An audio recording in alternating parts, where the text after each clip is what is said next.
let's get into it, right?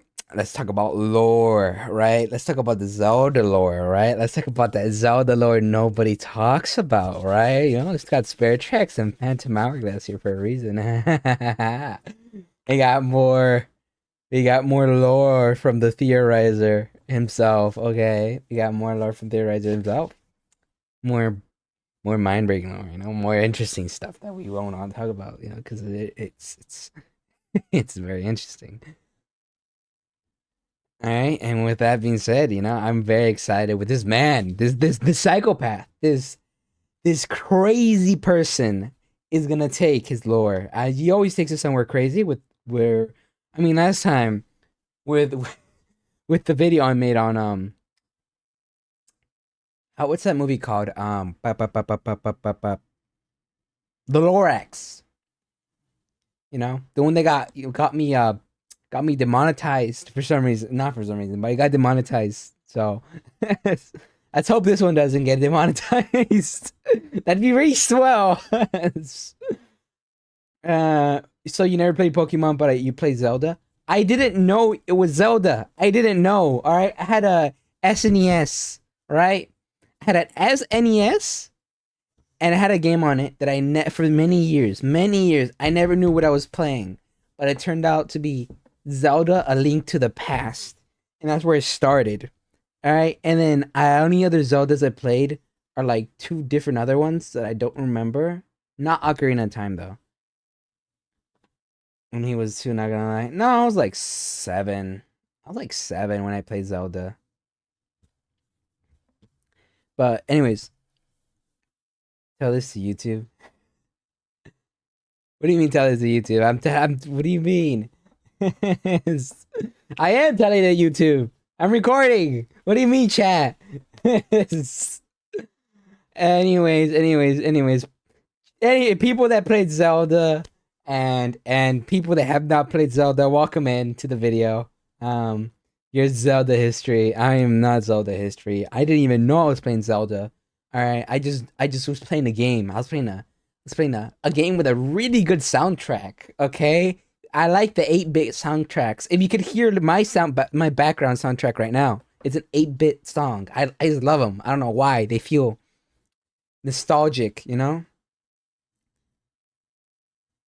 game played Zelda. Didn't play Zelda. I know you play as Link. Okay, now damn. What are you guys on about? My chat's being annoying right now. The chat's being actually right now. All right. Anyways, that's the point. Let's get right into the theorizer, shall we?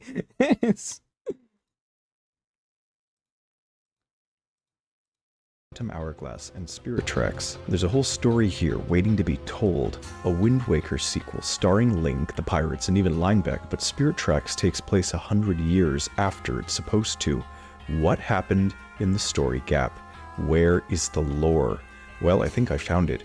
Using very detailed observation and analysis, I have structured what I think the missing Zelda game would reveal in what could very well be Nintendo's best release ever. They could release this at any time and it would bring these forgotten characters to so many new fans with a Wind Waker engine by simply bridging the full, unanswered plot gap between Phantom Hourglass and Spirit Tracks. What do we know for certain? Well, the DS games take place after the Wind Waker, the game where you sailed on a boat above flooded Hyrule. It ended with you destroying Hyrule for good and sailing off to a new land. Phantom Hourglass takes place during this voyage. Spirit Tracks takes place long after this voyage. But what happens right after it? Well, the backstory of Spirit Tracks. Let's break this into 3 big chunks. The story of the humans when they found the land, the story of the demons that lived there beforehand, and the many secrets found in details Spirit Tracks has to offer. Think back to what exactly they said in the game. The Wind Waker pirates struck land, and they established a new kingdom of Hyrule. The natives of this land consisted of Gorons, Anuki, and a few humans, all watched over by the Locomos, who were the servants of spirit gods. The problem was that this land had once been tormented by a demon king, so they locked him beneath the land and strapped him down with massive chains across the middle. The central lock is a tower, the chains became railroads, and the 4 temples hold it down. The The pirates settled the world, and a couple generations later the game begins. We meet a new Link, as well as Tetra's descendant, who's the current Princess Zelda. The Demon King is secretly being freed by his butler and a rogue Locomo, so the duo ripped Zelda's soul from her body and crammed the king inside for more power. Throughout the game, Ghost Zelda accompanies you on a train around the land, rejuvenating the chain tracks with a pan flute and fortifying the temples. I don't know if you can tell, but I the haven't Demon played King. this one. He does possess the body, but in the end, they narrowly succeed, destroy him outright, and all of the Locomos ascend. Happy ending, but many questions to answer. First of all, the pirates. My assumption is that they came sailing in from the south. Of course, the ocean realm makes sense for a number of reasons, such as the furthest edge of the land having a replica of the Phantom Hourglass Temple that they would have just been fresh out of, but there's also a candidate in the forest realm being their arrival point, because they make a big point of that being where Link's hometown is, named in some variations after his Wind Waker home. It's so important that they hide the giant demon portal right behind it at the end of the game. This spot is also just south of the main castle, with the native tribes being further north in the mountains. Okay, it all makes sense. So the pirates venture in, commit insane inbreeding that I'll cover in a future video, and they meet the local spirit servants. Notice how these guys move around on wheels like trains, and the word Locomo is a pun on locomotive. Trains. But it doesn't stop there. Oh no. Anjean is a pun of engine. Makes sense. She's the leader of the Corps and serves the tower itself. Her companions are named Gauge, Carbon, Steam, Embers, Rail, Burn. It is everything. And even crazier, let's not forget Coal, another pun, another short character, but a demon. So my question is, which came first, the chicken or the egg? See, the implication from the timeline is that the Locomos existed before the trains, and thus the trains themselves, human creations, were inspired by and based off of these beings. It would mean that people saw the chains and made railroads on them, inspired by the wheelchair people. It would all be backwards. They're bound to their chairs. Locomotives bound. It all came from the chair people. That's crazy. Can't be the other way around. But let's look at the demons for confirmation of this. Who are they exactly? I think that the Demon King himself, Malladus, was once a powerful spirit. I believe this not just because it's poetic and similar to the Path of Burn, but mainly because there are numerous other, quote, demons in this game that are directly correlated to the spirit stuff. Okay. Skeldrich, an ancient demon, protects the Bow of Light that can defeat Malladus. It's hidden in a room beneath his arena, a room that so emanates handicapped the people music. are demons, yes, chat. Light apparently, according to lore, energy, they are. Yet it tracks down the demon train. And Jean claims that the phantoms in the tower were made by her masters and are merely possessed by evil spirits, meaning that there is such a thing as an evil spirit. In this game, the spirits are another word for gods, interestingly. Also to note, the space-time gates made by the spirits share a similar portal design scheme to the one used to enter the Dark Realm. If they are the same entities, I imagine Malladus grew too strong, as Byrne claimed, and had to be dealt with. He was probably the latest incarnation of that demise curse, hence the rebirth of Link and Zelda all over again in the 100-year time gap. This also makes sense given Cole's role, as he is short, much like an anti-Anjean, like a Locomo of the Dark Realm, if you will. Malladus would be the spirit, and his direct servant is Cole, although now I'm beginning to wonder if maybe it was Byrne's task to keep a lid on the Dark Realm, which explains his color scheme, and why he was so easily corrupted, and why Cole is so mad at him having ever even served the spirits, meaning, yeah, Byrne would be the Dark Realm Locomo. He has unique instrumentals, he has a mechanical device like they do, and gears on his clothing, so on. Cole, on the other hand, is certainly something. He has a killer theme song that could very well be his instrument of choice, but it's still pretty unclear given his comments. Maybe he was the original Locomo, and Byrne was tasked with that being the apprentice. As for the Dark Realm itself, this is juicy.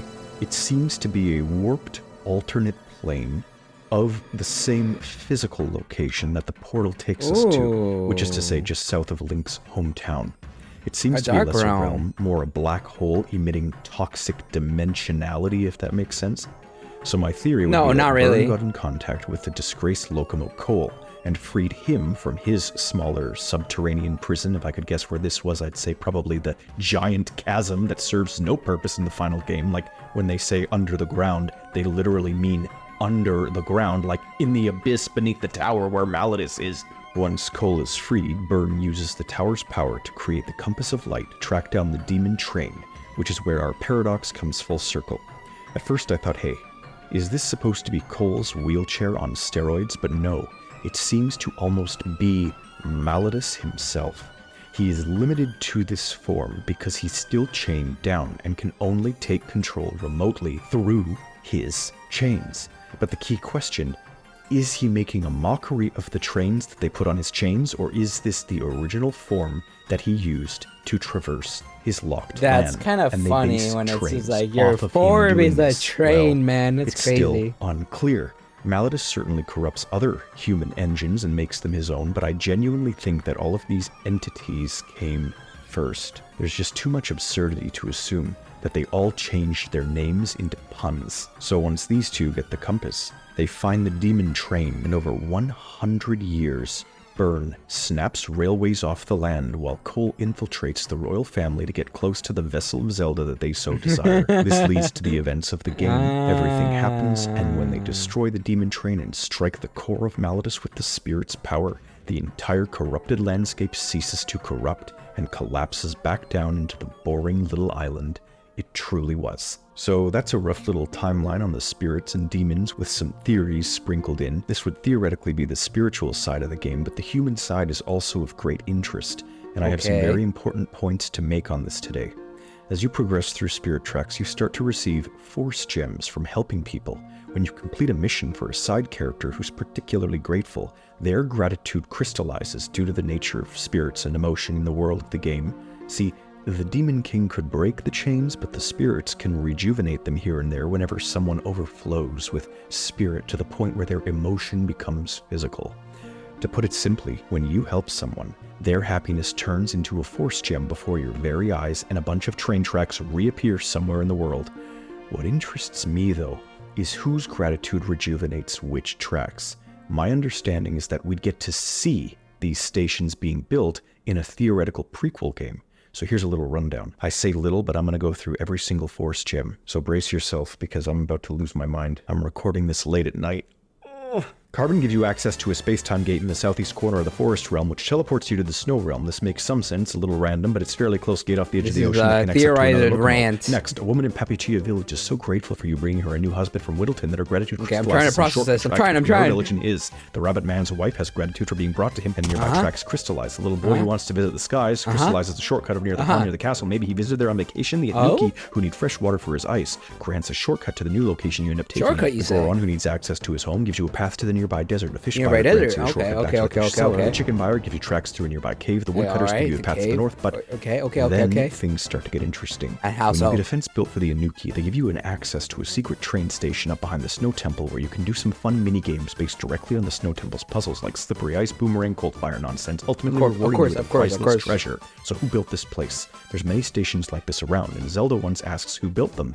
I used to think it was the Phantom Hourglass Link who built them as trials for a future Link, but no, there's no evidence for it. I think the answer to this one is clear. It's whoever built the temple. Spirits or Locomos, I suppose. This station is a diet temple to test people before the big deal.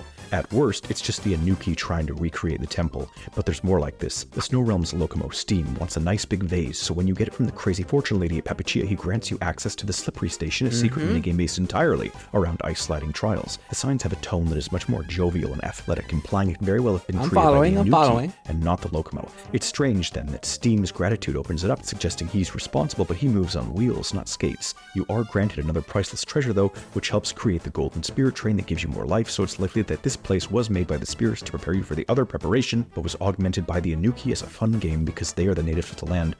But we're looking for human angles too. So next you swap the Gorons and Anuki, and they both give you some connection tracks to their respective locations with portals and such, one of which trails over the chasm. The little Goron kid, probably the Elder's grandson, also wants to go somewhere, to Hyrule Castle in fact, to meet Zelda, but is met with the demented fish lady sassing her f***ing ass off, yet he still grants you access to the mysterious Disorientation Station. It's a spot where there's an endless maze puzzle to get another priceless stone from the gods, and 2 Hyrule Castle guards who got lost and died up there. Okay. You know what the implication of this is, Falling right? behind It was a bit. little Goron that sent them on a wild goose chase, and now he's at the castle back for more. more. God help us all. Next, the fish merchant Okay. needs ice, and she grants you access to the pirate's base of operations, which is sus of her. When you kill the pirates and save the man inside, he grants you access to what is in all likelihood where he was captured. The sand locomotive wants chickens for reasons, and grants you access to a desert that's way in the northeasternmost corner of the world where there's a mysterious block puzzle game that requires the mystical sand wand to play. The clear rail made it. He threw sand temple cubes in it, and riches. The architect of this place is quite the whiz, she says. That's it. Finally, Ferris wants to go to the ocean temple underwater where you can warp or chug there. He grants you access to the dark ore mine, a place filled with mysterious ore that cannot handle sunlight. It's probably related to the chasm or coal or the dark realm. We'll see in a future video. If you fight the monster and get the ore to Linebeck the Third, though, you gain access to the final location of the game, the Lost at Sea Station. This is where the biggest plot line of them all comes in. This is the thing it's been building to. See, this station is the aforementioned replica of the Temple of the Ocean King from Phantom Hourglass, and I have figured something out that makes perfect sense. See, there are phantoms there, clearly possessed by evil spirits, but these allegedly would have been made by the Ocean King, given the nature of the previous game. So here's my bombshell. All right. For his final actions of going above and beyond the call of duty, Linebeck I was not just granted his ship back, but was given riches beyond his wildest imagination, so long as he could keep proving himself. See, the reward at this station is a regal ring, which you can win over and over and over again as many times as you want. It's an absolutely esteemed treasure that gets you buttloads of cash. It's seen earlier in the game when you need to pay off the bridge worker, and Linebeck III gives you a letter from the original Linebeck, who stashed a regal ring that he owned in some nearby puzzles for his grandson. It goes for a ton of money. It's no coincidence that Linebeck III's gratitude then gives you access to the Lost at Sea Station, where you can find infinite regal rings. It means the original Linebeck faced what was inside, and I believe that was the whole point. He gets his own treasure courtesy of the Ocean King. As long as he can prove himself over and over, it keeps him humble. This is how he eventually learned to love, create a family, and a lasting learning legacy. It would seem with his girlfriend, Jolene. These are the echoes of the world of the Ocean King. That it's a beautiful homage to the deep lore. It also solidifies this being the arrival point from Tetra's crew and Linebeck himself. Imagine playing this. Imagine playing a game with all of these stations being built. Imagine playing and seeing Linebeck's journey come full circle. Imagine the war between spirits and demons, and the hero wins final task of sealing Maldus. Answers. Oh, the satisfaction. The backstories of the stations are found in those who unlock them. We have a timeline of spirits, demons, some humans, the mystery stations, and a bunch of unexpected Linebeck lore. But as I said, we still have to cover the family tree and inbreeding. Who are these characters truly? How is present Link tied in? Could his father be the blonde training guard? What does Nico know? How does the bunny guy have a swordsman scroll? And the bombshell? Cole's history with the royal family. Because God in heaven, I'm dead-ass certain this motherfucker killed Tetra to become Chancellor. Legit. This is all something we'd be playing through in a game. Nintendo, why can't you make this God-tier game? More people want this. Just do it properly. I mean, I'll eventually get around to the Phantom Hourglass side of this lore as well, and the humans, but I don't usually make video game theories, so spur it by subscribing or joining my Patreon. Stick around for my insanity in the meantime. Until then, I'm the Theorizer. Extra special thanks to... Alright, that was good. That was good. That was a good little thing. I like to see that game. That game would definitely be interesting. But I just like hearing this guy rant, you know? It sounds like he goes really crazy in the end, usually. Or not in the end, but usually like when he goes on his long rants and everything. I know what I'm going to do of this guy eventually. I definitely want to get to his Mort theory eventually. But we might do that next time. Jolene, I'm begging you, don't take my man. But yeah, it's always pleasant watching this man and his theories, just because I love it. I always love hearing his crazy rants. Good luck. The DS has got extinct. Listen, alright, they could be a new game with new controls. Or, you know, on the Switch, okay? They could do it on the Switch, okay? Alright? It's not impossible. It's just very inconvenient. Don't mind, though. You still have your DS? Oh, cool. I never had a DS. But I did have a Game Boy, but it wasn't mine. It was an old relic of my mother. But besides that though, um, God, the way I said it though, it made it sound so old. um, but anyways, that's gonna be all for me. Hope you guys enjoyed. And as always, I recorded the video is gonna be in the top of the description down below. And I recorded this all live on Twitch. You want to check me out there, join the madness, all that. And I do not forget, to like and subscribe. And I do upload twice daily, so you want to hit the notification bell to get notified on that and see my videos at the time. So do that for me, besides that, though, hope you guys all have a great day, and I'll see you guys later. Bye bye, my lost souls.